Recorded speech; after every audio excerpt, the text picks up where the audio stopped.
Hər kəsə salam. Servisimizə Acer Nitro V15 notebook təmirə göndərilib. Müştəri şikayəti, anakartda, daha doğrusu laptopda start var, paneldə görüntü yoxdur. İlk öncə bu problem nədən yaranıb, yəni bu vəziyyətə necə düşüb, onunla bağlı şiş məlumatlandırma verim. Bu arada anakartı mən tam təmizləməmişəm. Bildiyiniz kimi hər zaman mənim masamda anakart diaqnostika zamanı tam təmizlənmiş bir anakart olur. Yəni bu formada mən diaqnostika etmirəm. Daha rahat olur təbii ki, hər şey daha aydın görünür. Həm də iş də səliqəli olur. Nəticə də yaxşı olur təbii ki. Belə ki, bu problem laptopdakı problem bu arada aşağı büdcəli oyun notebook sayılır. Çünki üzərindəki olan ekran kartı elə də yüksək ekran kartı deyil. Yeni nəsildir təbii ki. Həmçinin də CPU-da sinmə problemi olub. Müştərinin bir yoldaşı, bilmirəm, səhv etmirəmsə tələbə yoldaşdır və deyib ki, məndə termal macun var, gəl dəyişək bunu.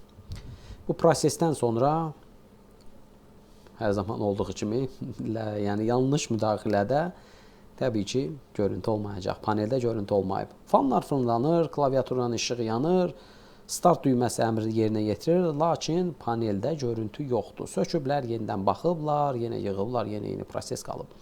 Müştəri yoldaşdan götürüb notebooku və bu laptop Azərbaycandakı olan Kontaktom şəbəkəsindən alınıb və bunu aparıblar onların servisinə. Servisdə işçiliyi az sonra göstərəcəyəm. Yaxşı, bu formada göstərim işçiliyi. Sadəcə baxın buradakı BIOS EEPROM-a.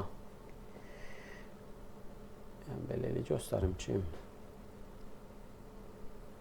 mikroskopda da göstərəcəyəm. Buna mən işçilik demirəm. Təbii ki, bu çox eybəcər bir işçilikdir. EEPROM-a həddindən artıq müdaxilə edilib və artıq bu arada qızarma var. Yəni rəngi dəyişib anakartın, sağ olsunlar, bir neçə dəfə çıxarıb bunu lehimləyiblər. Daha sonra müştəriyə kağızda yazıb veriblər ki, GPU nasazdır, ekran kartı nasazdır, təmiri mümkün olmadı ya da mümkün deyilmi, mümkün olmadı, nəysə. Uzun sözün qısası, yəni bu təmiri mümkün deyil. Yaxşı. Bu arada baxın, bu anakartı laptop açdım. Təbii ki, ilkin reaksiya baxdım. 19 xəttində hər hansı bir qısa qapanma onsuz da yoxdur. Fazlar normaldır, standby normal qaydasındadır, LDO-lar qaydasındadır. Yəni hər hansı bir qısa qapanma yoxdur. Laptop start alır. Paneldə görüntü yoxsa digər, yəni az öncə saydıqlarımı pas çəkirəm. Təbii ki, ölçümlər heç nə etməmişəm. Ancaq bu anakartın diaqnostikasına mən ortalama 10 dəqiqə zaman sərf elədim və problemi tapmışam. Problem CPU VRM dövrəsi ilə bağlıdır, CPU ilə bağlıdır və burada komponentlər qopub. Məlum məsələdir. Nə qədər də bu işdə peşəkar olsanız da, istər yeni başlasanız da, yəni illərlə bu prosesi görə gəlirəm ki, bəli, soyutma, təmizlik prosesində istər fərdi, istər servis daxilində həqiqətən anakartda ciddi zədələr verirlər. Bu da bir nümunəsi. Bu arada EEPROM nəyə görə müdaxilə görülüb? Böyük ehtimal ki, ilk fikrə gələm EEPROM-dur və EEPROM-u da mikroskopumuzu işə salaq. Çəkək. Tamam. Öncə bir fokuslayaq buranı. Tamam. Belə, baxın.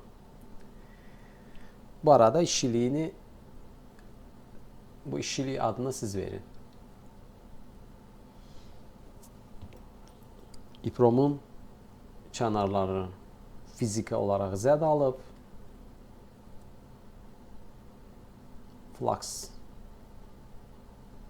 Yəni, bura qədər gəlib çıxıb. Baxın, bura qədər fluxdur. Bu təmir servislərində ümumiyyətlə bu flux sevdası nədir, mənə çatmır da həqiqətən. Kaş o icad olmayaydı.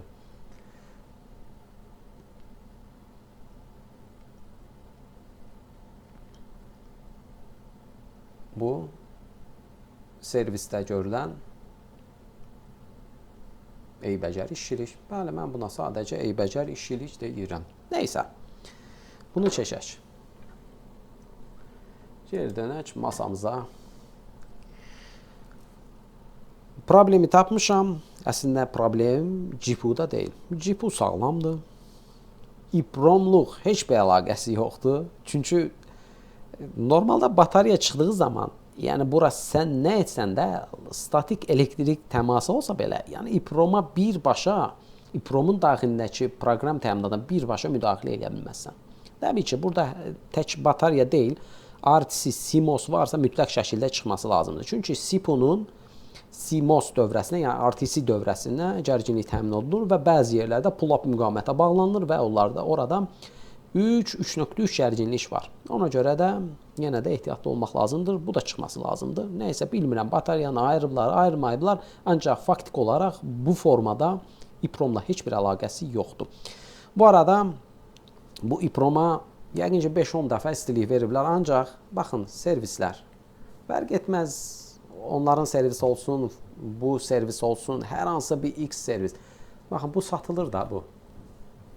Bunun qiyməti $5000. Bəli, $5000. Baxın, bu əlimdəki olan $5000 və bu çox qədər bahalı hissədir ki, bunu bir çox servis təmin edə bilmir. Bunu mən xüsusi olaraq Amerikada istehsal etdirmişəm.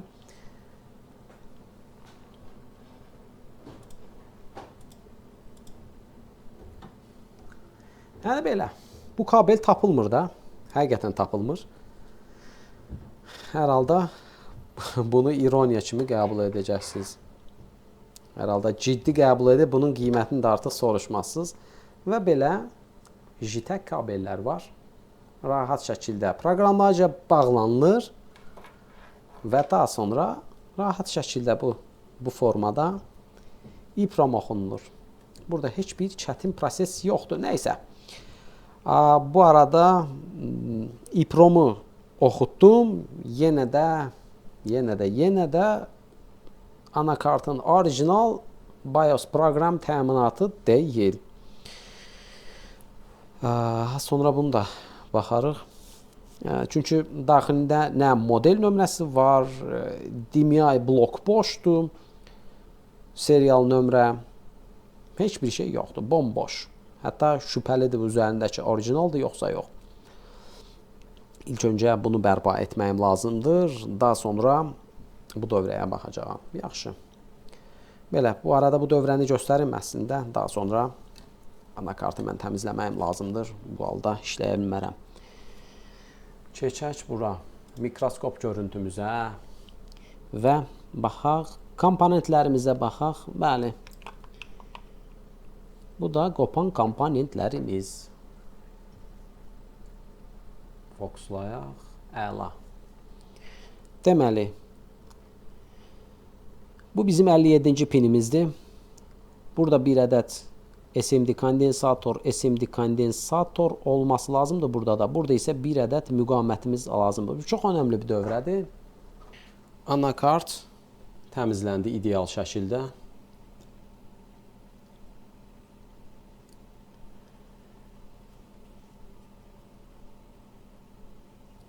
Bu arada bu hissəyə qədər flaks idi. Baxın, buradan bura qədər flaks qalıntılar vardı. Onu da təmizləmişəm.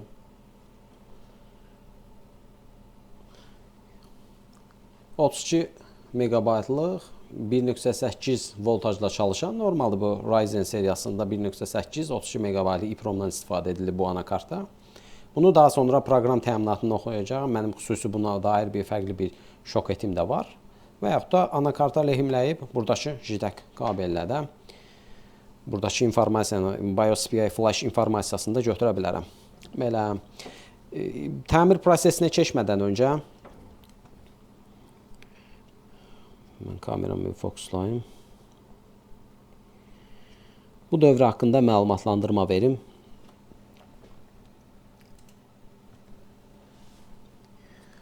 Az öncə qeyd etmişdim. Burada bizim qopan komponentlərimiz nədir? Deməli, burada bir ədəd SMD kondensator. Buradakı 0.1 mikrofarad, 6.3 voltajlı. Tapmışam bu kondensatordan. Daha sonra burada olub 30 pikofarad 50 voltajlı. Çünki bu, baxın, bu dövrənin, yəni bu hissə, buradakı qopan müqavimətdə həmçinin burada. Burası cərəyan monitor dövrəsidir. Cərəyanın hesablanması, çıxışda cərəyan nə qədərdir? Hesablanılır və misal deyələm ki, GPU-Z ID64 kimi proqramlarda biz yük çəkən nə qədər yük çəkirsə, cərəyanı buradan görə bilərik. Həm də təbii ki, bu ümumi olaraq, yəni CPU üçün də vacibi hesablamadır. VRM normalda bu prosesi yerinə yetirilir. Təbii ki, bu dövrə tək başına işləmir. Bunun üçün fazlarımıza bağlı sense pinlərimiz var. Hansı ki, o pinlər əslində çıxış fazından nə qədər yük çıxır, onu təyin edir. O çıxan dəyərlər əslində bu dövrəyə göndərilir. Buradakı pinimizdə şiş bir cərəyan pompalanır, bu dövrədə hesablanır, daha sonra ümumi sistemə ötürülür. Burada da bizim 158 ohmluq müqavimətimiz yoxdur. 158 ohm çox nadir hallarda tapılır. Mən yəni 158 tapmadım, 160 da tapmadım. Belə deyim, 150 ohmluq bir müqavimət tapdım. Buranın hesablamasını aşağı yuxarı etdim. Elə də ciddi bir fərqi olmayacaq. Yəni hər hansı bir problem çıxmasını düşünmürəm. Bəlkə hesablanmada çıxış cərəyanda CPU core fazındakı cərəyanda aşağı yuxarı 1% kimi belə deyim, səhv ola bilər. Bu da dediyim kimi, yəni elə yer qopub ki, yəni tapmaq, yəni digər misal 5 ohm, daha doğrusu 4 kilomluq, 10 kilomluq, 8 kilom bunları tapmaq rahatdır. Ancaq bu tip dövrədə, həssas dövrələrdə, yəni bu tip müqavimətləri həqiqətən tapmaq çox çətindir. Deməli, bu bizim dediyimiz kimi qopan komponentlərimiz. Mənim əlimdə board bir, həmçində sxem də var. Deməli, bunu çevirək, anakartda tutduğum formaya gətirim belə. Baxın, bizim qopan komponentimiz bir bu. 330 pikofaradlıq 50 voltajlı. Burası ground. Daha sonra bu hansı ki 57-ci ayaq. Burada pinin adını qeyd etmə. Hə, burada var. IMON A. A kanalı. Burada əslində 3 kanaldır. ABC. Birinci kanal core fazıdır. Deməli, bu bura bağlıdır. Daha sonra burada müqavimətimiz yox idi, az öncə dedim. Deməli, bu müqavimətimiz 0.5% ilə göstərib. Bu 0 ohmdur. Əslində sxemdə 158 ohmdan istifadə edildiyini göstərir və bir də burada qopan hansı idi? Yenə də baxım. Tamam, üst tərəfdə bura jumper olmalıdır. Hə, burada müqavimətli jumper kimi istifadə ediblər. Bu da 0.01, hə, 0.01 mikrofaradlıq. Bunun da 6.3-dür, amma 10 voltajdır. 16 voltajdan istifadə eləmək olar burada. Problem olmayacaq burada da. Bu da sense A, yəni faz kanalına bağlıdır. Elə. İndi isə sxem üzərindən baxaq. Hə, bu bizim RT3674AE VRM kontrollerdir. AMD üçün istifadə olunur. SPI 3, CPU və GPU-da bu VRM kontroller istifadə olunur. Daxili yaddaşa, bir dəfəlik yadda qalan yaddaşa sahibdir. Səhv etmirəmsə, bu ITC idi və proqramlana bilən bir VRM kontrollerdir. Çünki yeni nəsildə nə də olsa. Və digər əsas ana sxemə baxaq. Bu dövrə qopan komponentimiz budur. Daha sonra hansı idi? Yenə də baxaq. 98, nədir bu? 608. 98, 608 budur. Və bir də A kanalda bu nədir? 98, 597. 597, o yəqin ki, buralarda olmalıdır. 597, 597, baxaq görək, haradadır bu.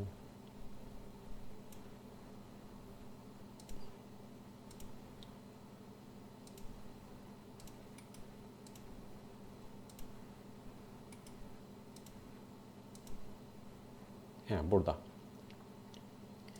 A, B, C. Burada 3 fazdan istifadə edirlər. Bu giriş kanaldır. Çıxışdakı yükü göstərir. Əslində bu kanal, belə deyim, IMON, burada E-MON. Əslində bu E-current cərəyanı simvol edir. MON isə qısa yazılışıdır, bu monitor. Monitor. Monitor, eybəcər yazdım. Nəysə, qısa olaraq bu IMON olaraq qeyd edilir və əslində current monitor pin olaraq bilinir. Burada sıralama səbəbi 3 fazın 3-ü də istifadə edilir bu anakartda. Bəzi anakartlarda AB 2 kanaldan istifadə olunur. Misal, bunun kimi güclü bir CPU-dan istifadə edirlərsə, 3 kanaldan istifadə edir istehsalçı. Belə.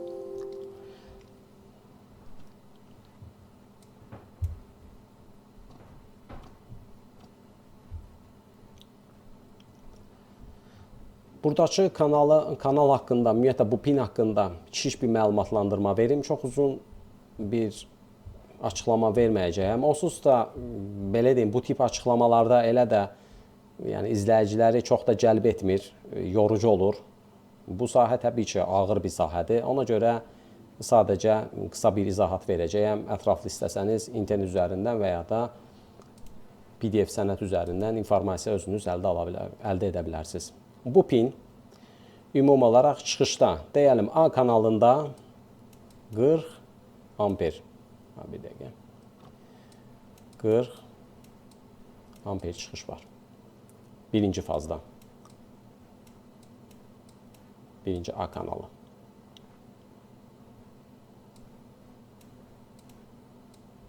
A kanalında. Deməli, burada 2.37K-da müqamətdən istifadə edilib və bir də 158 ohmdan istifadə edilib. Burası RC filter dövrəsidir. Bu isə ümumi real vəziyyətdə, anakart çalışdığı vəziyyətdə 40, 50, yəni yükę görə dəyişəcək təbii ki. Real bir, yəni o andakı olan dəqiq fazdan çəkən cərəyanı, amperi təyin etmək üçün hesablanan bir dövrədir. Burada VREF pinimiz var. Bu VREF pini VRM kontroller tərəfindən 56-cı pindən çıxarılır və burada 0.6 ilə yazması 0.6 voltaj olmasıdır və sabit bir voltajdır. Yəni, hər hansı bir düşmə sahibi deyil bu voltaj. Burada kondensator və müqavimət istifadə etmə səbəbləri bu siqnalın daha qərarlı olmasını təmin edir. Yəni, hər hansı bir, belə deyim, aşağı-yuxarı düşməsi olmalı deyil. Əks halda hesablamada sapmalar ola bilər, dəyişənlik ola bilər. Yəni, bura 0.6 voltajlı referans voltajına görə hesablama aparır. Buradakı hər üç pinlərimiz çıxış kanaldır və buradan mikro amper dəyərində cərəyan pompalanır. Çox aşağı dəyərdə. Misal, bu PDF sənəddə də var, əslində hansı dəyərdə. Deyəlim ki, 40 amperə nəzərən 10 mikroamper istifadə olunur. Yəni, deyəlim 40 amper çəkirsə, hansı ki, bu da, baxın, bu dəyər əslində sense pinindən təyin olunur, current sense. Və bu dəyər mikroamper, buradan mikroamper, 10 mikroamper pompalanır. Bura RC low pass filter dövrəsidir və gəlir bu müqamətlərdən keçir. Burada isə 0.6 referans voltajımız var. Əsas ana hesablama dəyərini, baxın, bu müqamət təşkil edir. Təbii ki, bu da ümumi ardıcı qoşulduğuna görə hesablamada lazım olur. Və baxın, bu dövrədə, yəni buradan cərəyan gəldiyinə görə, burada 10 qanunu dövrəyə girir. I, vur, R. Cərəyan, vur, müqamət. Və baxın, burada, çünki buradan hər hansı bir cərəyan pompalanır və bu cərəyan pompalanmasında qarşısına nə çıxır? Müqamət çıxır. Müqamət nədir? Biz nə demişdik? Tərs mütənasib olduğuna görə və bu halda Bu hissədə və bu hissədə voltaj fərqi yaranır. Və bu voltaj fərqi, bunun da düsturu var əslində. Səhv etməmsə belə bir düstur olmalıdır. VREF bərabər olur. VREF bərabər olur. Buradakı ümumi müqavimətlə voltaj fərqi toplanılır. Səhv etməmsə belə olmalıydı. Yəni, əslində toplama olur da. Hə, yox, üzr istəyirəm. Yox, belə deyildi. Bir dəqiqə. VREF-lə buradakı voltaj fərqi toplanılır. Yəni, burada 0.6, buradakı voltaj fərqi deyəlim 0-dır. Bunun da təbii ki, düsturu var. Bu mikroampar dəyərini hesablamaq olar. Ancaq dediyim kimi də, yəni videoda açıq bu tip dərin mövzularda çoxları əslində heç bir başa düşmür ki, proses nədən gedir. Ona görə də səlis üzdən keçirəm, incəməyin. Deyəlim 0.2 voltaj fərqi olarsa 0.6 üstəgəl 0.2. Burada 0.8. Baxın, burada 0.8. Burada isə 0.6. Və bu arada bu kanalların hər iki yüksək impedansa sahibdir. Bunu da qeyd edim. Belə, yəni bu tipdə hesablanma aparılır və sistemə ötürülür buradan. Bu arada bunun daxilində əslində, baxın, bu daxili blok bu formadadır. Daxili blok, baxın, bu formadadır. Burada I, sense, pozitiv, negativ pinləri daxil olur. Burada qarşılaşdırma dövrəsi var, yəni amplify dövrəsi var. Baxın, bundan sonra təbii ki, bu dövrə əslində bu girişlər olmalıdır ki, buradan I cərəyanı daxil olmalıdır bura. Hesablanma aparılır, qarşılaşdırılır burada. Daha sonra haradadır? Bizim IMON A. Bəli, baxın burada. Baxın, bunun çıxışında çıxış verir. Bu isə bu çıxış pindir, pompalamadır. Bu arada misal burada aynalama yöntəmi də var. Fərqli bir yöntəmlər var əslində bu real dəyəri almaq üçün. Və burada da VREF voltajda baxın. Burada da həmçinin eyni ilə burada əsas bu bloka bağlıdır. Yenə də burada qarşılaşdırma olur. Yəni, əsas aşağı-yuxarı təməli budur. Təməl prinsipi budur. IMON çıxış fazını verir, daha doğrusu çıxış cərəyanını pompalayır. Yəni, mütləq şəkildə burada yüksək impedans olduğuna görə, yəni cərəyan mütləq şəkildə bura keçməsi lazımdır. Və burada ohm qanunu dövrəyə girir, voltaj fərqi yaranır burada. Çünki buradan cərəyan gəldiyi zaman nə ilə qarşılaşır? Bir müqavimətlə. Yəni, girişlə çıxış arasında bir dəyər fərqi olur. Ona görə də fərq, bu tərəfdəki olan fərq, buradakı VREF-lə hesablanılır. Misal, multimetrlə ölçdüyümüz zaman buradakı gərginliklə bu pindəki gərginlikdə fərq olacaq. Bu qədər. İndi isə edəcəyim proses nə olacaq? Bu müqavimətləri yerinə lehimləyim. Daha sonra SPI flashimizi rəsmi saytdan endirim. Görək orada tam versiyadır. Ümid edək ki, tam olar. Çünki bu böyük ehtimal ki, müdaxilə görünür. Bilmirəm, bunun daxilindəki proqram təminatı nə vəziyyətdədir. DMI falan serial nömrə zad. Böyük ehtimal ki, yazmırlar. Əksəriyyəti yazmır. Müdaxiləli pas keçib gedir. Yəni, düzəlmir, kənar atır. Belə, bu dövrə çox həssasdır. Çox qərarlı dövrədir. Buradakı müqavimətlərə səhv oynanılarsa, cərəyanın hesablamasında səhv olacaq. İşləməsində problem olmaz, amma səhv hesablanma olacaq. Bəlkə işləməsinə də təsir edə bilər, təbii ki, bunu realda bilmədiyimə görə. Bu arada bu yaşıl işarə olduğuna görə, əslində bu mühəndislər tərəfindən istehsal zamanı bura dəyişdirilib bu müqavimətlər. Həmçinin, baxın, bu müqavimət də dəyişdirilib. Ona görə buradan qeyd edilib. Hətta burada da qeydi var əslində, modifiye. Yəni, dəyişdirildiyi mənasına gəlir. Yəni, qərarlılığını müəyyən bir hesablama aparılır. Oradakı müqavimət, deyəlim, fərqli bir müqavimət istifadə, 2 kilomluq müqavimət istifadə olunursa, daha sonra daha düzgün hesablamaq üçün 2.37K müqavimətdən istifadə edirlər. Həmçinin burada da.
Dövrəmizi bərpa etdik. Qopan kondensatorumuz, 2 ədəd SMD və əsas müqavimətimiz. Müqavimətimizin boyu, digər müqavimətlər, təbii ki, bunların nömrələri var. Boyu biraz uzun olduğuna görə qorxulu bir şey yoxdur. Sadəcə pədim, daha doğrusu elektrik xəttinin yolunu kəsərək bu formada lehimləyə bilərik. Yəni ekstra hər hansı bir izolyasiya burada ehtiyac yoxdur. Servisdə qeyd etmişdilər ki, GPU sıradan çıxıb. GPU-nun ilkin olaraq müqavimət dəyərinə baxın. Fazlardır burada. 3 ədəd fazımız var. 3 fazımız paralel qoşulduğuna görə tək-tək fazları yoxlamağımıza ehtiyac yoxdur. Sadəcə faz çıxışı və yaxud da çıxışda olan tantalum kondensatorlarının ölçümünü etsəm, quranda qarşı yetərlidir. 0.3, 0.4 ohm bu ideal dəyərdir. Çünki problarımızı 0 hesablasaq 0.2, təbii ki, proba görə dəyişir. Bəzilərdə 0.1 prob olur. Normal dəyərdir GPU üçün. CPU üçün baxaq.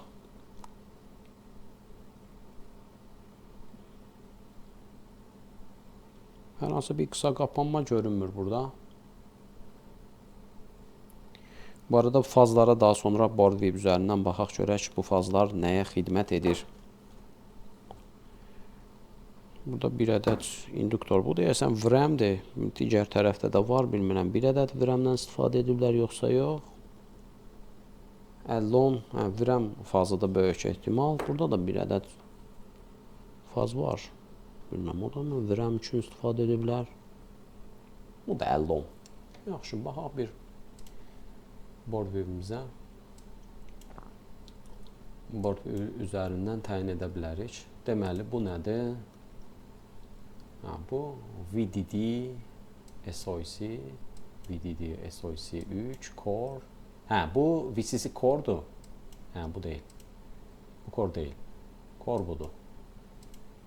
Core 3, Core 1, Core 2.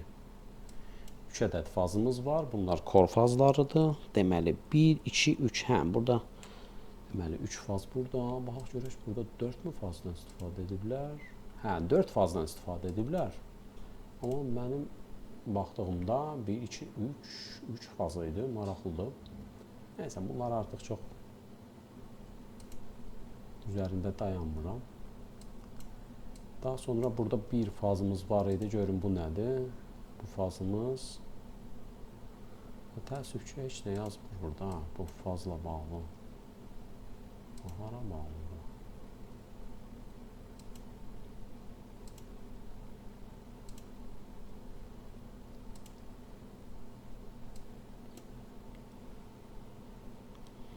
Bu şiş, bildim, yox, bu deyil. Buradakı faz. VDD2 memory. Deməli, bir burada var bundan. Baxaq, görək, bu bəlkə də. Tamam, paralel bağlandı bəsində. VRAM üçün 2 fazdan istifadə ediblər. 3 fazda NVDD. 3 fazda GPU core'dan istifadə ediblər. Bunlar nədir? Standby 5 faz, standby 3 faz.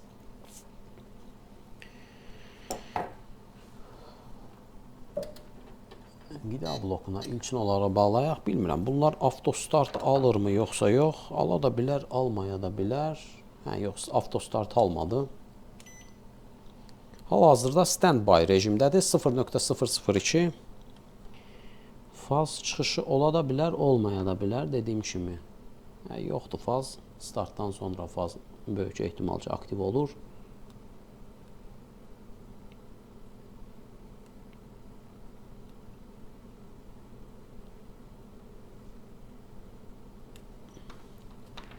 Mesela baxaq görək 19 xətti anakarta paylanılır mı?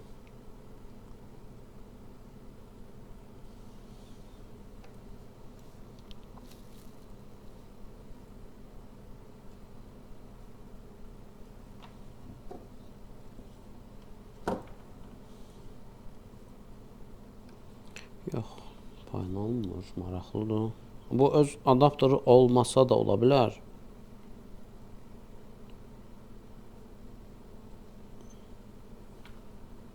Hə, tamam. Tam oturmamışdım. Hə, aha, okey.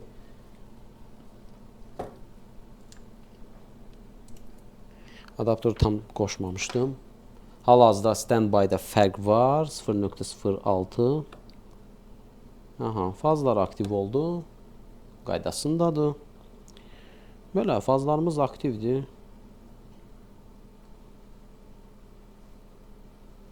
.8 bilməm. Bunlarda istifadə olunurdu. Nəysə, yaxşı, onlara mən elə də toxunmuram. Çünki şunt müqavimətimizdə 20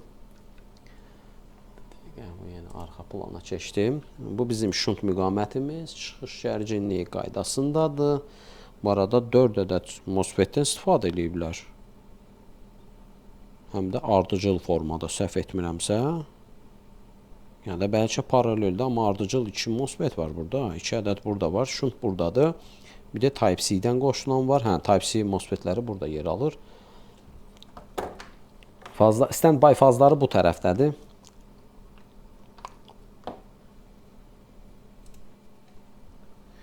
Bu bizim standby VRM kontroller. Bu arada yeni nəsil kontrollerlərdir bunlar. Bu bizim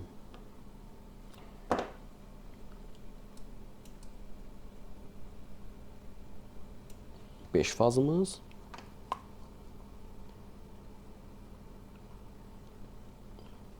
Bu isə 3 fazımız qaydasındadır.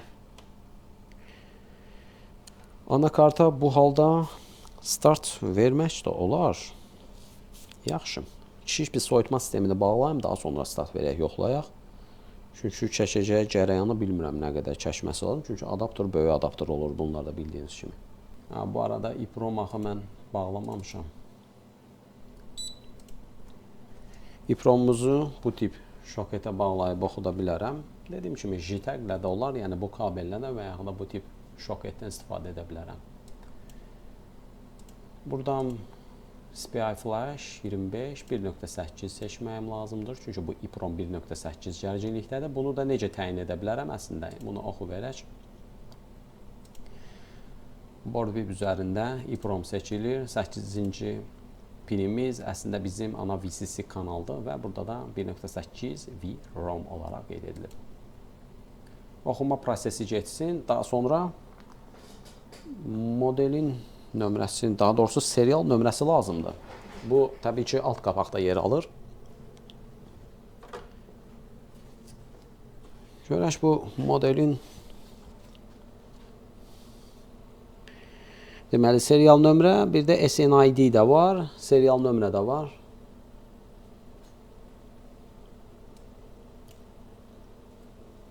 Normalda bu işıq düşür bir dəqiqə. Normalda baxın bu serial nömrə daxilində yer almalıdır. Həmçində bu model də yazılmalıdır. Baxaq da görək varmı, yoxsa yox həqiqətən. Böyük ehtimal ki mən inanmıram bunun daxilində serial nömrə falan DMI bölgəsi qalsın. Old Acer Backup. Old Acer Backup. Tamam. Daha sonra gəldik bura.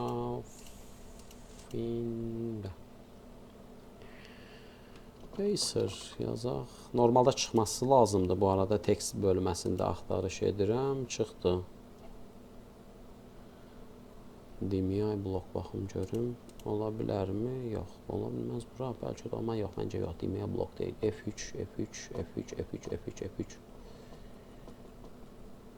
Yox, yox. Bu aşağıdadır. DMI blok normalda üstə olması lazımdır. Yoxdur. Normalda çıxması lazımdır. Nitro. Bu da çıxmır. Normalda serial nömrə çıxması lazımdır. NHQ. Yoxdur. Ya bu deyil. Yaxşı. Acer Driver. Daxil olaq sayta. Burada serial nömrəni də yazaram, amma SNID-ni yazacağam. Uzundur deyə 42. 2 dənə 50, 50, 50. 27 776 27 776 enter. Tapdım modeli. Bu da bizim BIOS firmware update EC versiyon. Elə ən sonuncu budur 2025 11 21.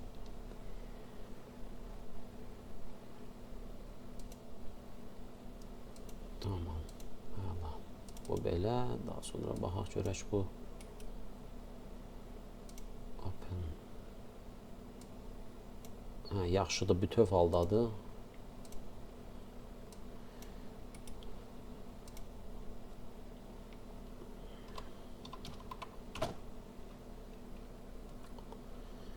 Tamam, başlanğıç blokumuz. Daha sonra 2 1 2 3 1 2 3. Tamam, bu da belə. Yeni file, əlavə et. Sivas. New Acer BIOS. Save. F3, F3. Yoxdur, EC. EC blok böyük ehtimal ki, bunun daxilindədir.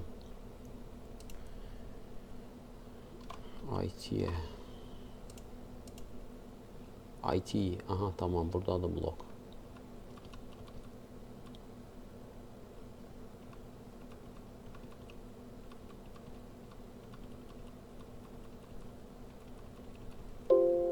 Böyük ehtimal ki, buradakı blok idi. Tamam, bu tərəfdir. EC də bunun daxilindədir. Anakart start alırsa, EC BIOS ehtiyac yoxdur. Nəysə. DMI, gərək bu DMI yerinə qaytarmağımız üçün mən hər hansı bir dump tapmalıyam və o dumpın daxilindəki DMI bloku kəsib, bunun DMI blokunu əlavə edib, daha sonra serial nömrəni falan yazmağım lazımdır. Yəni, bu proses belə olması lazımdır. Yaxşı, hər nəysə, bu proses geçsin. Daha sonra EEPROM-u yerinə lehimləyək. Bəlkə də elə bu platforma avtostart alır, bilmirəm. Yenə də baxacağım. EEPROM-umuz yazılsın. SPI flashimiz proqramlandı. Sadəcə dediyim kimi, burada DMI bölgə boşdur. Yenə də əgər bu platformanın dump failini tapıb, oradakı DMI kəsib, bu laptopun DMI ilə birləşdirib, serial nömrələri də yaza bilərəm. Digər konkursiyalarda modeldə yazmaq olar. Ancaq yenə də laptopda başqa bir problem ortaya çıxdı. Onu da daha sonra fərq etdim bu SPI flashimizi lehimlədiyimiz zaman. Hal-hazırda SPI flashimiz lehimlənib yerinə. Tam ideal şəkildə, tam səliqəli. Və indi isə baxaq bu bölgəyə. Deməli, mən lehimlədiyi zaman burada 3 ədəd müqamətimizin yerində dəyişiklik olduğunu gördüm və bu maraqlı idi. Normalda olmaması lazımdır. Böyük ehtimal ki, bu EEPROM-u bu hala salaraq, yəni bərbad hala salaraq, bu müqamətin yeri bu formadaydı. Bu iki müqamətlə tam tərsinə bağlanmışdı və təbii ki, bu halda bu arada laptop start aldı. Ancaq çəkilən cərəyan ortalama 1.1 amper qədər, yəni birbaşa 1.1 amperə çəkilirdi. Fazlar aktiv vəziyyətdə idi. Lakin təbii ki, informasiya yox idi. Və bu halda SPI flashimiz oxunmur. Çünki SPI flashimiz CPU-ya da bağlıdır. İndi isə bu fərqə baxaq. Bu mənim video, hansı ki, videomuzun öncəsində sizə göstərirdim, elə deyilmi? Baxın, videomuzun bu kamera görüntüsünü çəkib göstərirəm. Və baxaq bura.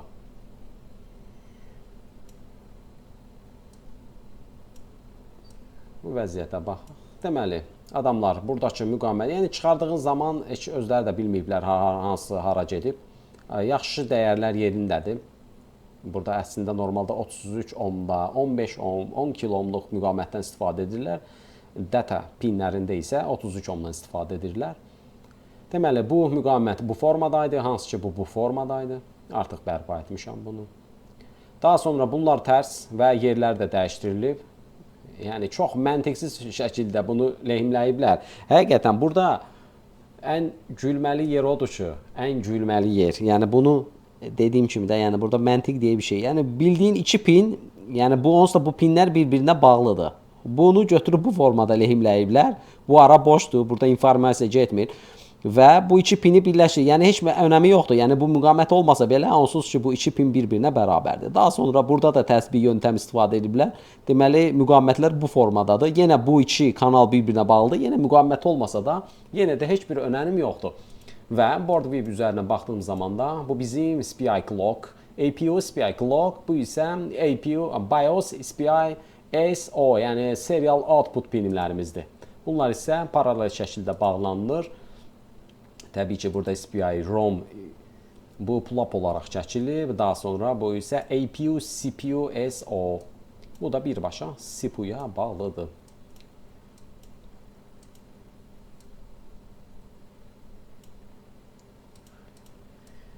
Bunlar da bərpa etdim. Bunu bağlayaq, bunu bağlayaq. Kameramızı çevirək. Bu arada ilk şübhələndiyim SPI flash'da, daha sonra diqqətlə baxdım, gördüm ki, müqavimətlərdə fərq var.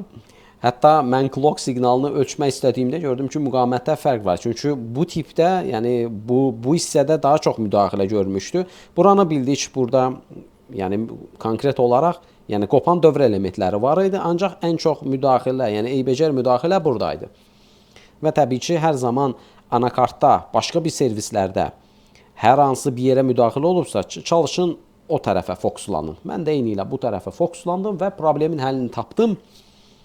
Yaxşı, nə edək? Kiçik bir soyutma əlavə etməyim lazımdır. Bu AMD Ryzen çox istənilən bir CPU-dur ilk startda.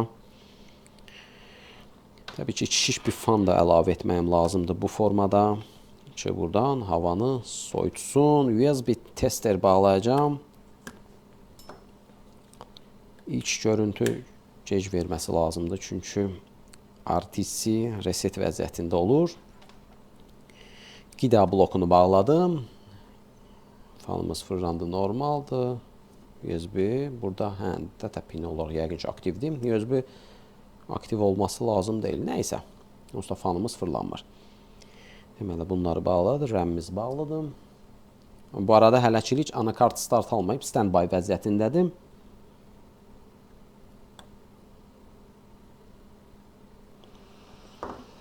Fanımız fırlanır. Anakart start aldım. 1.4 amper. Normaldır cərəyanda. Təbii ki, cərəyanda dəyişiklik var.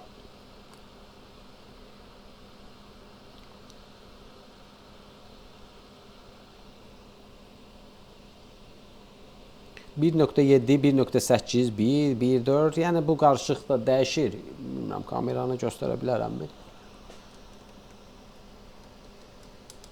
Yəni bu formada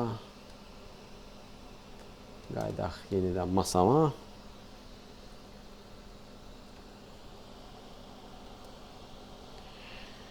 Burada əlimlə tutma səbəbim daha rahat soyutsun. Çünki aktiv bir soyutma deyil də, tam ideal. Tamam, gözləyək. Normalda çünki RTC olmadığına görə reset prosesi gedir. Burada orijinal BIOS olanda da gec görüntü gəlməlidir. 1.8 2 amperə, 2.2 amperə yüksəldi. Bu halda artıq CPU daha yüksək cərəyan çəkir.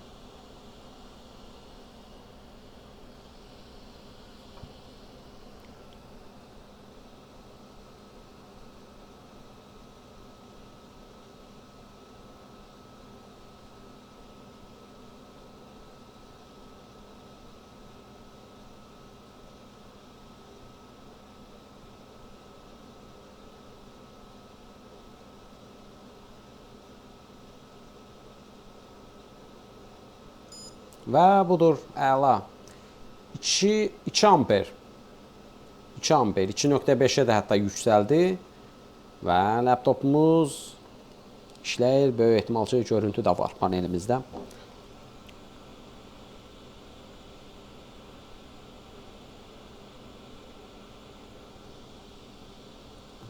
söndürün buradan. Tamam.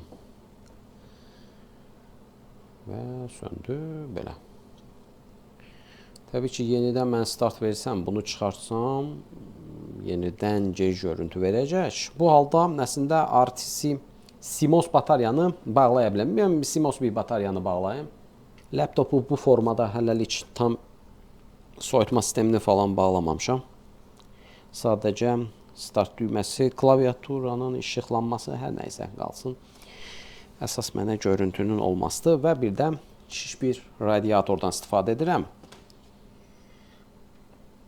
Görüntünü görməyimiz lazımdır bu formada. Belə fana ehtiyac yoxdur artıq. Sadəcə bir anlıq görüntü. Çünki artıq RTC batarya bağladım. Anakarta start verdim.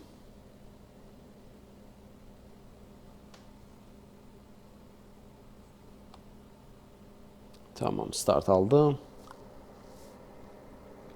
Və görüntümüz var, əla. Bu arada artıq burada bootla bağlı xəta verir.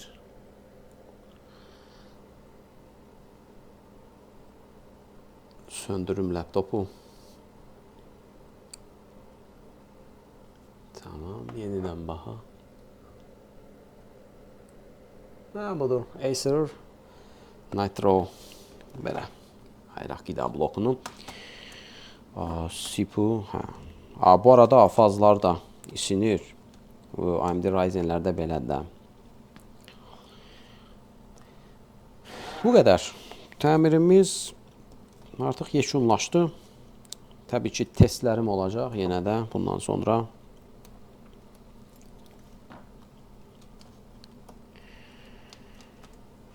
Buradan nə nəticə çıxarmaq olar? Yenə də ehtiyatsızlıq. Bu, ümumiyyətlə, mənim daim gördüyüm bir şeydir. Soyutma sistemini açarkən, fanları çıxararkən bu tip pinset və yaxud da adicə, bax, vinti hər hansı bir çıxartmaq istəyərkən və yaxud da soyutma sistemini bəzən qaldıranda metaldan istifadə edirlər. Plastikdən istifadə etsələr, əslində, çox da bir zərər olmaz, yumuşaq bir plastikdən. Amma metallar, təəssüf ki, baxın, belə bir problem yaradır. Metal təması daha doğrusu. Məlum oldu ki, bizim əslində diaqnostika, servisin diaqnostikası absurd idi əslində. Çünki GPU sıradan çıxması dediyim kimi, yəni bu tip problemlərdə GPU birbaşa sıradan çıxa bilər. Çıxa bilməz. GPU normalda çox yük altında olmalıdır. Ciddi bir qısa qapanma olmalıdır. Deyəlim, DR-MOST-un hər hansı birində bir ciddi bir qısa qapanma olarsa, əsas ana gərginliyimiz faz üzərinə düşərsə, bu da birbaşa GPU core kanalına düşərsə, GPU sıradan çıxa bilər. Bu başqa məsələ. Ancaq bu halda təbii ki, ən böyük, yəni şübhəli olan komponent qopması idi. Elə fikrimdə də o idi mənim. Və dediyim kimi, bu anakartın mənə gələrik diaqnostikası maksimum 5-10 dəqiqə ərzində tapdım ki, burada qopma var. Daha sonra SPI flashimizi lehimlədiyim zaman artıq bu prosesdə də məlum oldu ki, müqavimətlər səhv yerinə lehimlənib. Əslində amma baxın, bu SPI flash-ə dəyməsəydilər, sadəcə buranı bərpa edirdim, yekunlaşırdı. Bu kanal nə idi kanalı? Əslində bu kanal da çox önəmli kanallardan biridir. Dediyim kimi, çıxış fazında olan cərəyanın hesablanmasıdır. Bunun üçün də təbii ki, xüsusi bir dövrə istifadə edilir. Bu RT Richtech firmasına məxsus IMEON kanallarının standart bir tipik dövrəsi idi.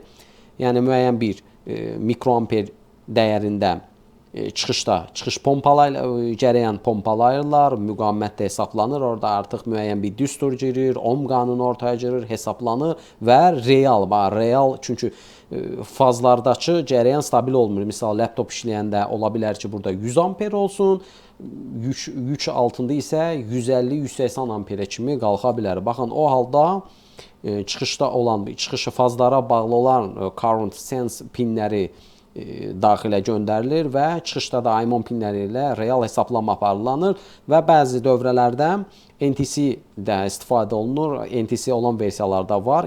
Sırf bu VRM kontrolin, çünki bu rəsmi PDF sənədinə də baxdığımızda NTC ilə də bağlı versiyası var. Bunu da göstərim. Buradan blok diagram var. Ha, tamam. Yok bu değil. Tamam. Bakın bu blok. Bakın bu blokda 12 ohmluq NTC-dən də istifadə edilir. Real istilik dəyərlərində, yəni bu dəyişkən olduqca buradakı olan hər bir kanal üçün ayrıca bir istilik dəyərləri hesablanır. Belə, laptopu tam toplayım. Ümid edək ki, hər hansı bir ekran kartı ilə xəta falan olmaz. Bu arada bir şey də göstərim. Yəni göstərməklə bu servislərin gördüyü işləri həqiqətən bitib tükənmək bilmir. Bu EEPROM-u çıxararkən əslində anakart normalda kənara çıxarılanır, səliqəli forma ya lehimlə ayrılır. Dediyim kimi, ya da bu JTAG-dən istifadə edilir. Misal, mən artıq buna yenidən proqram təminatı yazdığım zaman bundan istifadə edəcəyəm. Yəni birbaşa buna ehtiyac yoxdur. Və belə. Bu da haradadır? Tamam, baxın bura. Yaxşı görünsün bu. İstilikdən izolyasiyanı sağ olsunlar əldə ediblər. Və burada düşünmürlər ki, burada klaviaturanın da burada flex lenti var. Ancaq baxın bu formada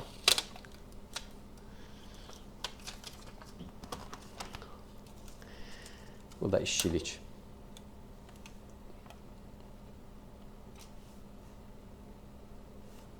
Hər nəysə, işçiliyin adını da siz qoyun. Onsuz da mən yorulmuşam. Bu tip işçiliyi həqiqətən paylaşmaqdan bu qədər. Laptopumuzu tam toplayım. Son olaraq bir görüntünü ümumi də paylaşım. Son olaraq CPU VRM-in 57-ci pini Imeon A kanalı, yəni CPU əsas ana faz kanalının birincisinin cərəyan monitor pininin ölçümünü edəcəm və baxaq görək oscillografda nə kimi dəyişiklik olur. Bu arada bu pində elə də qeyri-adi bir siqnal dəyişikliyi olmayacaq. Təbii ki, DC bir siqnaldır. Normalda əslində aşağı-yuxarı kiçik bir dalğalanma olur, ancaq çıxışındakı olan kondensator o dalğalanmanı daha sabit saxlayır. Ortalama bu pində 0.620-630 millivolt var. Hal-hazırda laptop restart edir və diqqət edək. Yəni buradakı gərginlik daim sabit qalmır. Notebook'umuzun təmiri tam yekunlaşıb. Bataryamız şarj olur. Yəni belə deyim də, digər qurğular, səs olsun və s. bir problemi yoxdur. Ekran kartımız bu da qaydasındadır, hər hansı bir xəta yoxdur. Nvidia RTX 2050 və digər kompüterin daxili gücü ilə bağlı göstəricilər burada qeyd olunur. Bu qədər. Videomuzu yekunlaşdıraq. Yenə də videomuzun başlığındakı kimi, yəni təkrarçılıq kimi olmasın, yəni məlum məsələ artıq servislərin gördüyü işlər təbii ki ortadadır və siz də şahid olursunuz ki, güvənli dediyimiz bir çox servislərdə əslində elə də yaxşı, təəssüf ki, ortaya nəticə çıxarmır. Bu qədər. İnşallah növbəti videomuzda görüşərik. Sağ olun.